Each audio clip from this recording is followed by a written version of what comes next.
সর্বনাশ, ওখানে তো সাপ আছে। হ্যাঁ কি বলো? ও বাবা গো, সাপ কামড় দেবে। আস্তে দৌড়াও, পড়ে যাবে তো।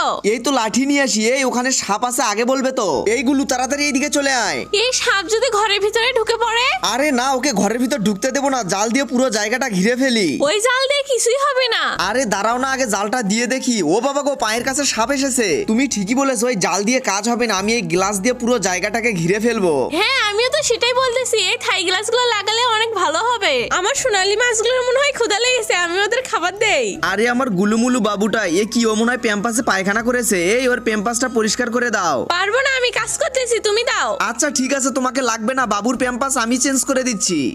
সর্বনাশ, আমার মুখে তো পেশাব করে দিয়েছে। হ্যাঁ পাপা, কেমন দিলাম? ঠিক হয়েছে, যেমন বাবা তা তেমন ছেলে। চুপ করে থাকো, তোমাকে কিছু বলতে হবে না। আমি তো এখন বলবো না, নাচবো। আর দেরি করলে চলবে না, তাড়াতাড়ি আমাকে গ্লাসের কাজটা শেষ করতে হবে, না হলে ঘরের ভিতরে সাপ ঢুকবে তো। আরে বাহ, পিন্টুর বাবা ঘরটা তো অনেক সুন্দর লাগতেছে। বন্ধুরা, তোমরা ভিডিওতে লাইক করে চ্যানেলটি সাবস্ক্রাইব করে দাও।